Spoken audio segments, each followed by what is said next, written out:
The May refines are finally here, and this is one of the most anticipated batches of refines we've had in quite a while. But can this batch live up to the hype? There's only one way to find out. Let's jump straight into it. Let's jump into Legendary Edelgard, one of the refines I think is highly anticipated. Me and DTM did a whole video talking about all the effects she really needed to be busted. Let's see how many she actually got. So we have Aimer, attack +3, if foe initiates combat or if she's solo, she inflicts attack and defense -6 on the foe cannot make a follow-up attack, and she also gets 30% damage reduction versus the first attack. Pretty solid start for the base weapon upgrade, right? We're getting that damage reduction and we're also making it a bit more easy to get out the other effects, so not bad. Then we look at the actual refine. At start of combat, if foe's HP is greater than or equal to 75%, or if she's solo once again, she gets another attack and defense -5 on the foe. She gets 15% true damage based off her own attack, including when she's using AoEs, and she gets special cooldown charge +1, so she gets that special acceleration, one of the effects we really wanted to see on her. Now before we talk about the overall weapon, let's also talk about Raging Storm 2, her remix. The Raging Storm 2, essentially we still have that Gale Force effect in it. We also get some stats if her HP is greater than 25%, or she's solo, she gets attack and defense -5 on the foe, so there's some extra stats to make her a little bit more tanky and deal some more extra damage. Her guaranteed follow-up attack is all the time now, it's not only against beasts and dragons, and then if she is fighting a dragon or beast, she gets offensive no follow-up. So overall, how well did Legendary Edelgard really perform with this remix and refine?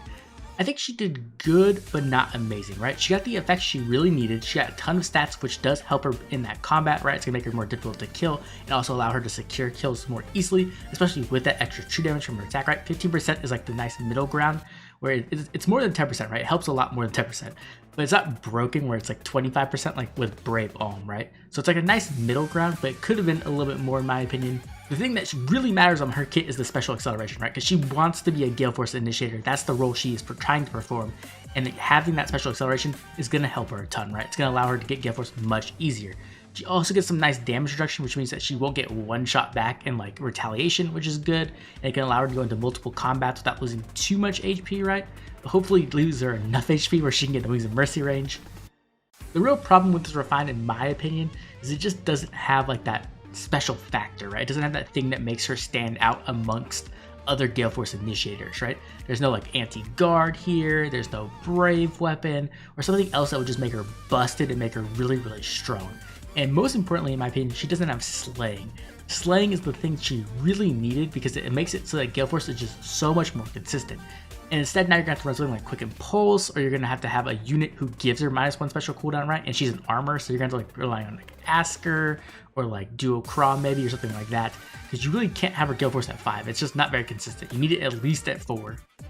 But yeah, overall, I think she came out okay. But you have to remember like who is Legendary Edelgard competing against in this role of Gale Force Initiator. Her #1 competition is herself in Summer Edelgard. And in my opinion, Summer Edelgard is just better. I would just always choose Summer Edelgard to fulfill that role over Legendary Edelgard, in my opinion. And the reason for that is just she can secure kills more easily, and she's just a better unit, in my opinion, even with these upgrades. Because you have to remember, Legendary Edelgard can't really do like Gale Force follow-up because she needs to have her beast slot to be Raging Storm 2. So she can't be Wings of Mercy there, right? So she kind of needs to be doing the initiating job. And if you have to choose between her and Summer Edelgard, I'm choosing Summer Edelgard every single time. Overall, it's a very solid refine, exactly what she needed, but just nothing insane. Next, let's move on to Cormag. So we have Revenger's Lance, we have Slaying, special cooldown -1. If unit initiates combat or is within 2 spaces of an ally, Cormag gets +4 to all stats. And then if foe's HP is greater than or equal to 25%, he gets a guaranteed follow-up attack. And then if his HP is greater than or equal to 25%, he gets another round of +4 to all stats. He gets anti-guard, and he gets 15% flat damage reduction based off his defense, which is really nice.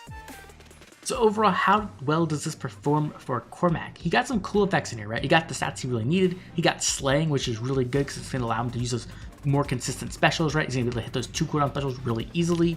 He has anti-guard, so he can make sure that he gets those specials off as well, which is really nice.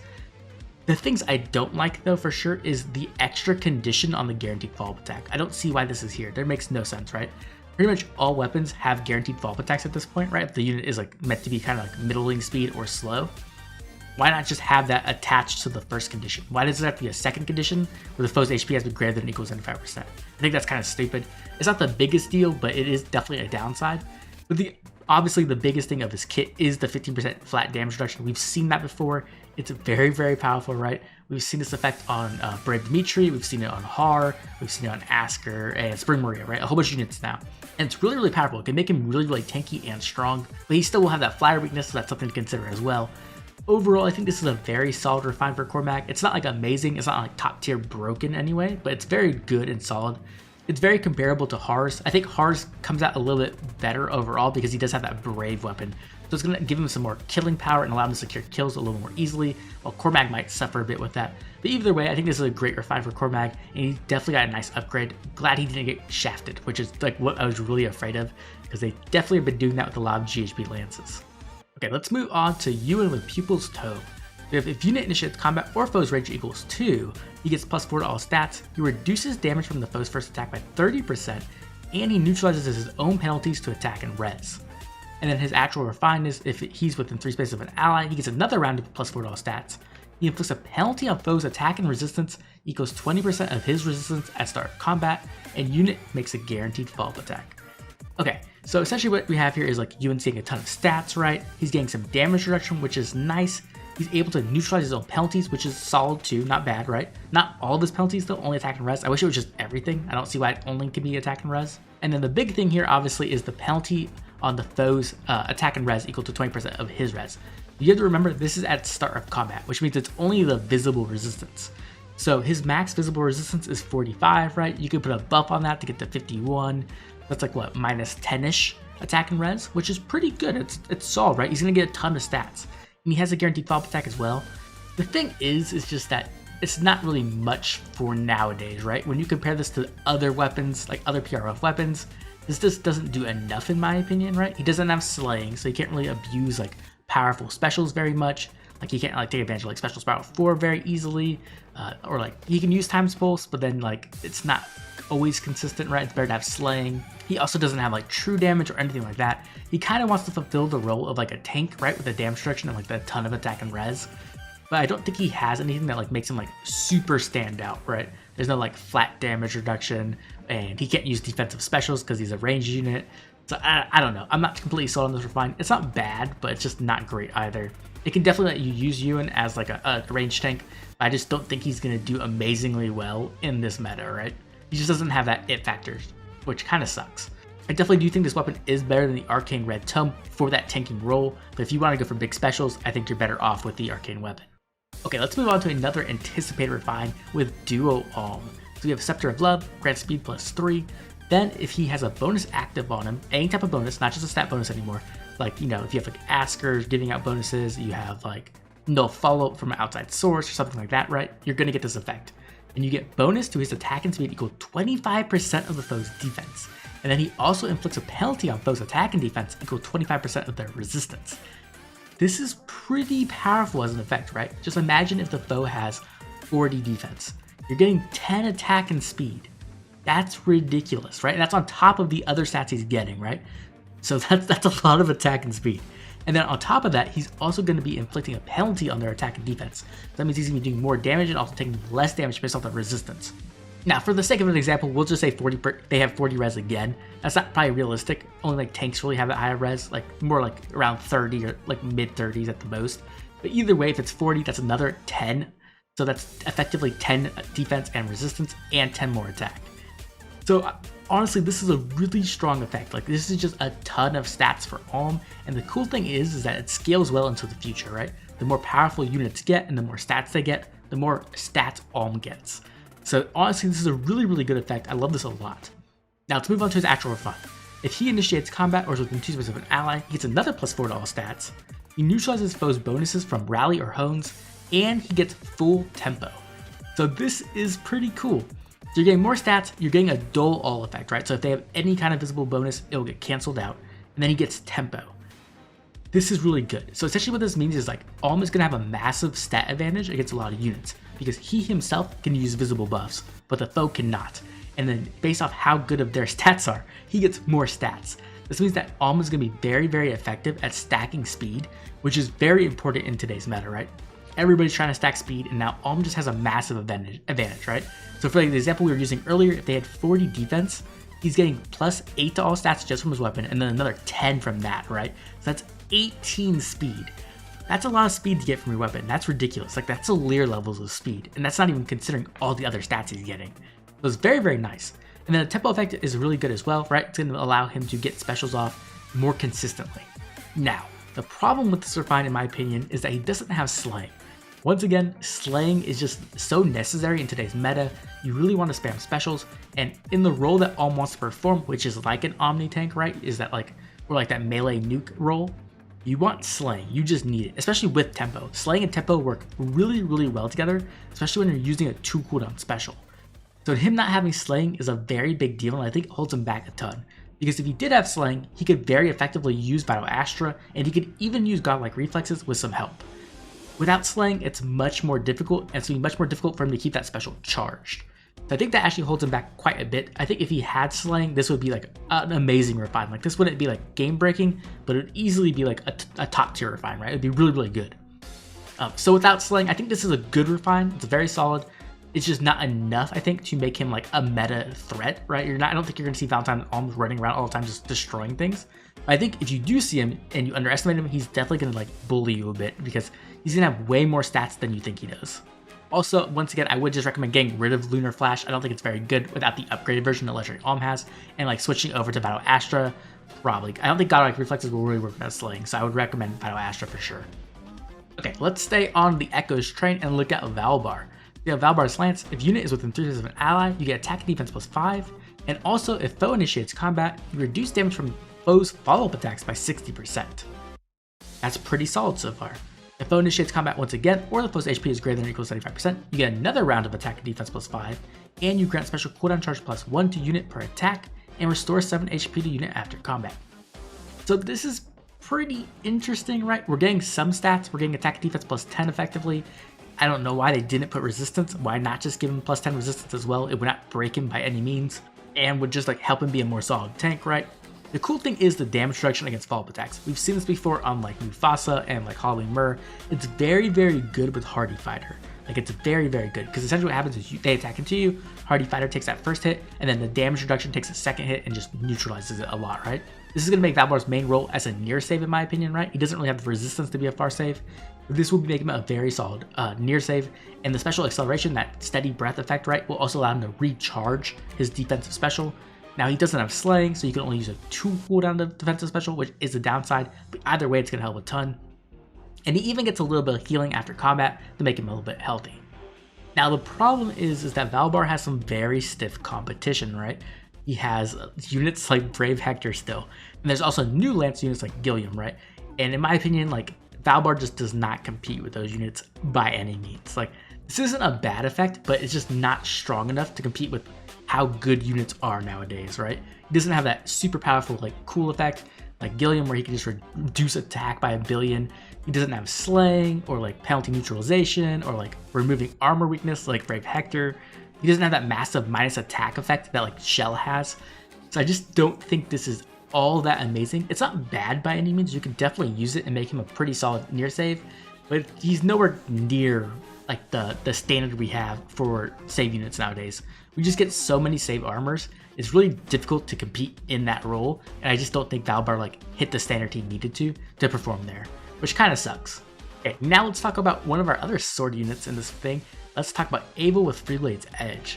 So if foe initiates combat or the foe's HP is greater than or equal to 75%, she's going to get +4 to all stats, she's going to inflict guard on the foe, and she reduces damage from all attacks during combat and from AoEs by 30%. Pretty cool so far. And then once again, if her HP is greater than or equal to 25%, she's going to get another +4 to all stats. She's going to get true damage equaling 15% of her defense during combat, including with AoEs, and she gets a guaranteed follow-up attack. This is a pretty solid refine. Honestly, this is pretty good. It takes advantage of Eyvel's like massive defense stat and really gets a lot of use out of it, right?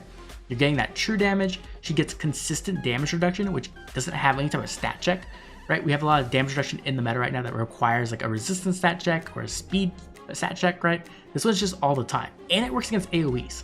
It's going to be really nice against units trying to AoE her, right? Because her resistance isn't great, but this will help a ton. And then of course she gets that guaranteed follow-up attack, which does help because she does have like middling speed. She's not the fastest unit, right? I think this is actually a really solid refine.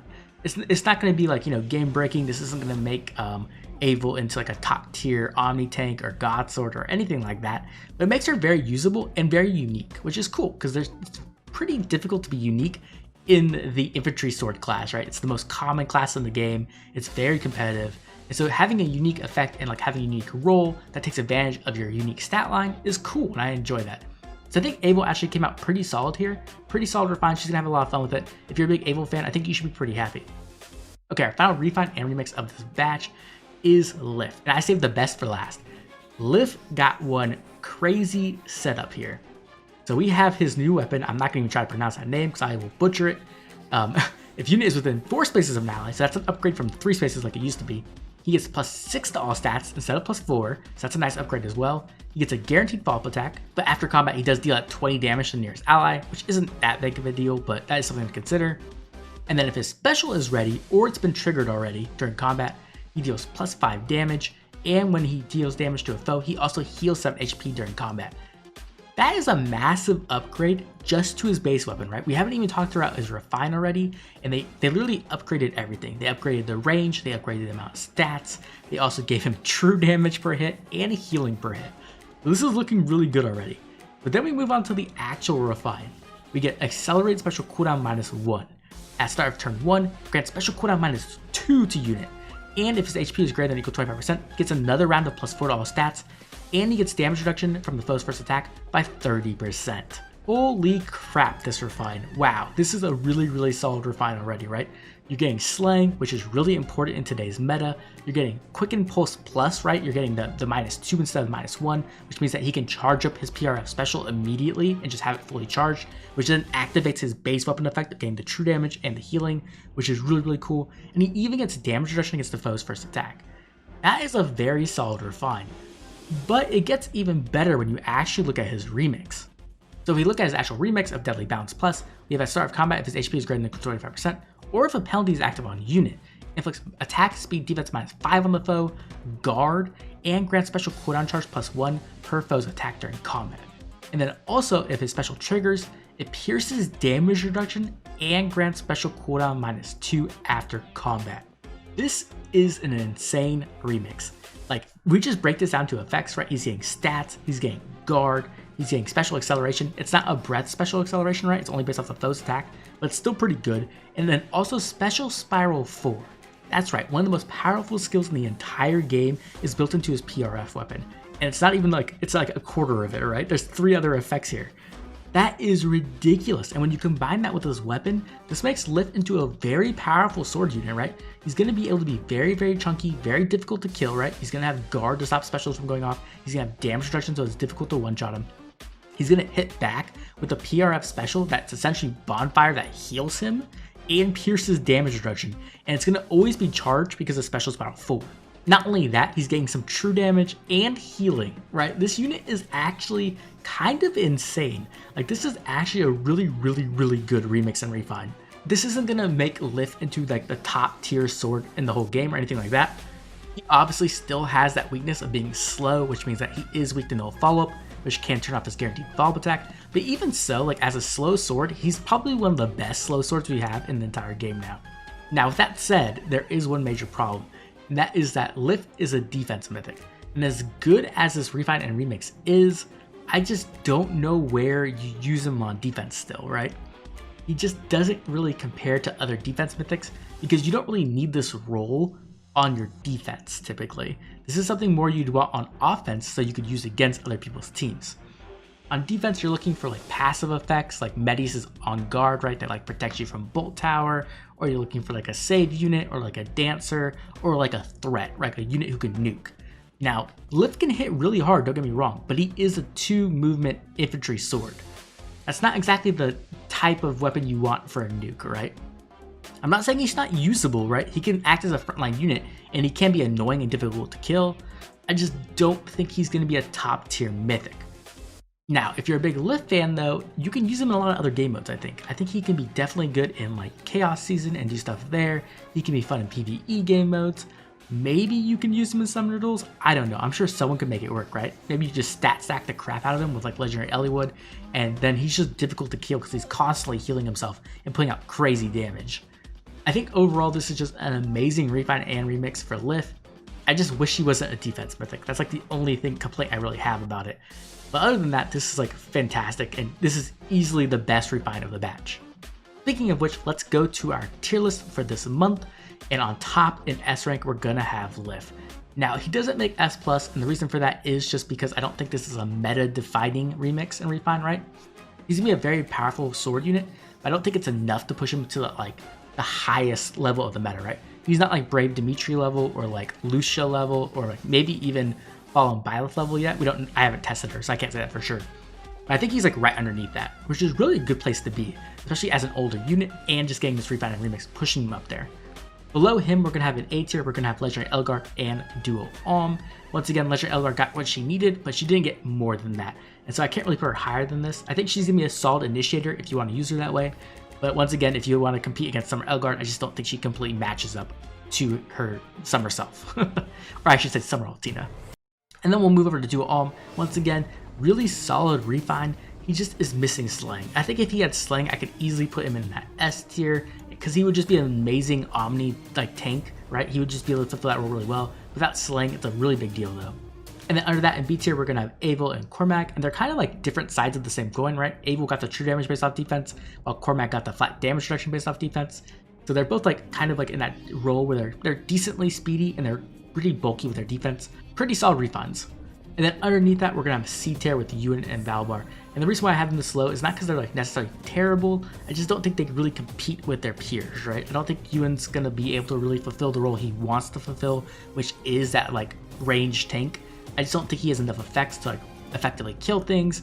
He can probably be pretty tanky, but like once again, like faster units will come in and then he won't get the second hit and he probably won't even be able to secure kills. And then with same thing with Valbar, where he just doesn't compete with like the other Lance armors we have because they're kind of insane, right? So it's not really Valbar's fault.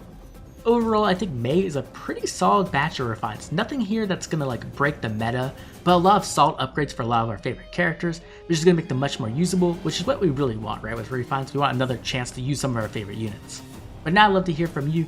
Who do you think got the best refine, and which one is your favorite? Make sure to drop a comment down below letting me know. And once again, I'd like to thank all my members for all their constant support. And if you enjoyed the video, like and subscribe. This has been Oblivion. Catch you later.